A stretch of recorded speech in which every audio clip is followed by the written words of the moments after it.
Buenos días. Bueno, pues terminaba mi anterior entrada diciendo que la situación social de todas las sociedades humanas está agravada además por el hecho cierto de que la dirección responsable de las sociedades modernas está en la práctica fuera de cualquier capacidad humana y así vemos que cualquier mediocre convertido en líder, si tiene alguna grandeza, elige el camino Napoleón, rodearse de los mejores en cada cometido con humildad.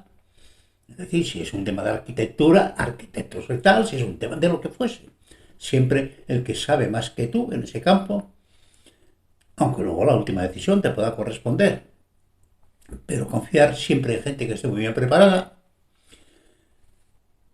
y te rodeas con esa gente con humildad, respeto y eficacia. Y dice Reagan, tanto se le criticó, dijo una frase esa lapidaria: nadie entrará en mi gobierno que no esté mucho más capacitado que yo. Pero lo habitual no es eso, lo habitual no es eso, lo habitual es elegir siempre los que son más tontos que uno para que se note que tú eres más listos que ellos. Y además, cuando tú eliges tontos que saben que les han dado una sinecura, bueno, pues serán serviles hasta la eyección. Jefe, ¿cómo quieres que me coloque para que tú metes por donde a ti te parezca? Eso es lo normal. Y encontrar gente muchas veces más tontos que algún político no es nada fácil, pero lo consiguen siempre, siempre lo consiguen. Véanse la España que nos tocó sufrir con Zapatero, este golfo que hoy es un asesor bien pagado en el régimen criminal de Maduro y de su narcoestado. Es un sicario. Cabe mayor vileza en un expresidente de una nación como España que esté a las órdenes de ese orangután o guayabera. La degradación humana no tiene límites. Zapatero fue el peor gobernante de la historia de España hasta ese momento. Ahora ha llegado Sánchez, que lo está ganando por goleada. Y los muchos estómagos agradecidos que en su tiempo jalearon su camino hacia el desastre social que causó y protagonizó. El PSOE al completo le dio las gracias a este gilipollas. El PSOE al completo había desaparecido con Zapatero, al igual que los sindicatos, y que formó parte del infame trío histórico de necios sublimos junto a Carlos II el hechizado y Fernando VII el rey felón, y de tantos otros imbéciles que a veces muchas nos gobiernan. Bueno, pues hemos tardado siglos en producir tres imbéciles de esos de calendario, los que acabo de decir: Zapatero, Carlos II y Fernando VII. Bueno, pues el Partido Socialista en menos de 50 años nos ha regalado dos de los peores gobernantes de la historia de España: Zapatero y Sánchez. Los peores en siglos de historia. Los socialistas españoles incansables han vuelto a lograr el milagro. Parecía imposible, pero han logrado convertir en presidente a alguien más ambicioso y malsano que Zapatero. Se llama Pedro Sánchez, que además es un estafador académico, doctor cum fraude, según Cardona, y lo afirmo, doctor cum fraude, falsario biográfico y social, y que es también una malísima persona. Con los tres tipos de clásicos de gobernantes nocivos para sus sociedades, el inepto, el prepotente y el perverso, este hombre cumple con todas sus condiciones y seguramente se podría ampliar el cuadro bastante más con nuevas cualidades nefastas y en estas disciplinas. Sí, en estas disciplinas sí que es doctor summa cum laude. En maldad y en despropósito, en eso sí que tiene un doctorado. Sus principales atributos para acceder a tan alta magistratura han sido ser un mentiroso compulsivo y un tramposo poseedor de una ignorancia oceánica, como oceánica su decisión de mantenerse en el poder aunque tenga que vender y destruir a España y al PSOE, pactando con delincuentes y terroristas, tener una cara dura de cemento armado y ser capaz de sostener con la mayor convicción una cosa y su contraria en tiempos no superiores a un minuto. En él se reúnen todas las condiciones para que la política y los políticos puedan ser tan miserables. Y además, sostenga una idea a su contraria, en ambos supuestos estará totalmente equivocado. Garantizado. No acierta ni cuando rectifica. Tiene una firmeza de criterio y unos aciertos como los tiempos no han conocido. Lo ha oseado. Le pregunta a su mujer, comillas, pregunta a su mujer, esto es un chiste gráfico: dime un personaje histórico al que admiras. Además de a mí, contesta. Ambos funestos personajillos cumplen holgadamente todos los requisitos y aún los superan para cumplir las 5 reglas de oro de la estupidez humana que definió Cipolla. Que pueden reducirse a 2, hay muchos más estúpidos de los que imaginamos y son mucho más peligrosos de lo que creemos, sobre todo cuando acceden a puestos de responsabilidad social, normalmente por medio de la política o de la herencia. Fumum vendere, apuleyo. Sí, socialmente vendemos y compramos humo y vivimos en la niebla de la densa estupidez social.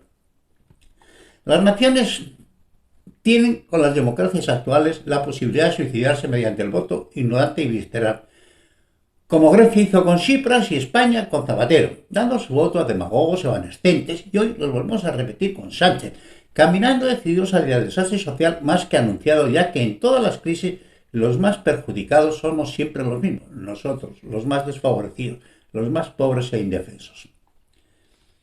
Zapatero, este desastre, dejó a España con 4 millones de parados que perdieron su trabajo, sus ahorros y su vivienda, y lo más importante, hasta su propio sentido como seres sociales y sus ilusiones como seres humanos. La pobreza todo lo destruye, ya que muchos de ellos tuvieron que volver a casa de sus padres, siendo padres a su vez, a compartir pensiones miserables, solidaridad familiar, socorro y miseria. Y estando camino de salir de esta crisis horrorosa, donde como siempre los ricos están saliendo más ricos y los pobres más pobres, y con los salarios acomodados a la baja en este escenario, de nuevo se vuelve a votar a los peores gestores de la historia de España. Pueblo sin memoria, pueblo condenado.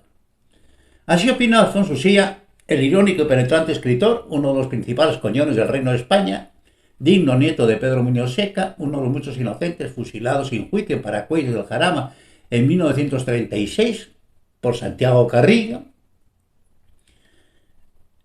y las izquierdas. Voy a hacer un extracto desordenado de su artículo sobre la situación actual de España. El precio es España. Tenía preparado extenderme con Sánchez. No lo merece. Es el típico hortera de bolera americana y de salón de masajes que aprovecha todas las cloacas para unirlas en torno a su persona. En esa labor es hábil.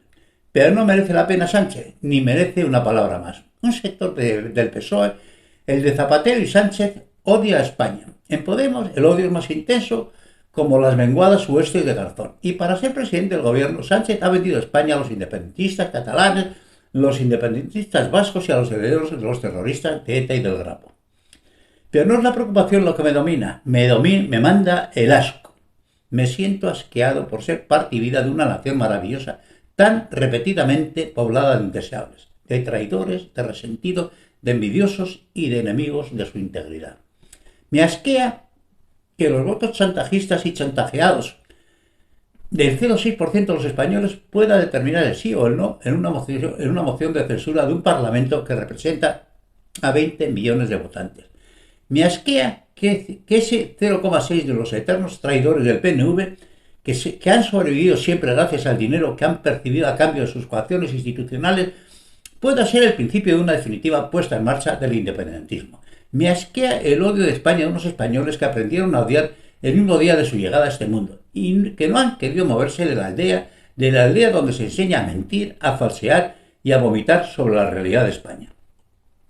Siento asco que una tierra única en su historia, en su aventura, en su heroicidad y en su trabajo esté en manos de una generación de auténticos sinvergüenzas, vagos, arribistas, traidores e ignorantes. Siento asco con la reaparición del estalinismo en España y la exaltación de la venganza, con unos políticos que se han aplicado en restaurar la guerra finalizada hace 80 años. Permítaseme el desahogo. No es una crítica, es un llanto. España se merece a España, pero no a tanto hijo de puta reunido en este primer tramo del siglo XXI. ¿Cómo te pueden odiar tanto España? ¿Cómo te pueden odiar tanto España? Desaparecido, y lo dejo.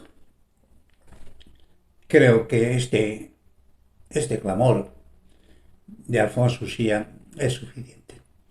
Desapareció casi el comunismo como opción política por el fracaso estrepitoso de todos los países que han ensayado lo que se ha venido a llamar el socialismo real, la puesta en práctica de los ideales máximos comunistas, que han supuesto una pesadilla, una cárcel tanto real como conceptual para todos, muertos por millones, un escenario de arbitrariedad, una extravagancia ideológica, una catástrofe productiva y asistencial, una injusticia distributiva, un desastre medioambiental, la expresión máxima de que no puede existir un orden político justo que no contemple los intereses, los derechos, las ideas y las libertades de todos los seres humanos, que no existe un escenario conceptual para la formación de un Estado legítimo que no tenga en su base formativa y exigible al menos la Declaración Universal de los Derechos Humanos. No debiera de reconocerse a ningún país en el mundo que no cumpliera escrupulosamente con la Declaración Universal de los Derechos Humanos. Podemos renunciar a muchos estados de este mundo, lo que no podemos renunciar es a la dignidad humana. Con más o menos esfuerzo, a diferentes velocidades, hacia estos escenarios de convivencia civilizada se dirigen todos los países del mundo, salvo las teocracias y las corporaciones. Salvo las teocracias y las corporaciones. Qué cosas tan distintos fundamentalismos. Hoy no existe conceptualmente otros escenarios ideológicos distintos. Solo nos resta la ideología de la gestión, en manos de tan malos gestores en general, de la solución urgente a las problemáticas del día a día social. Las grandes ideologías han muerto en el siglo XX, aun cuando sus disfraces permanecen para el provecho de muchos y de sus restos y sobre sus ruinas y sobre sus muertos, aprovechando todo lo aprovechable y lo que no es aprovechable.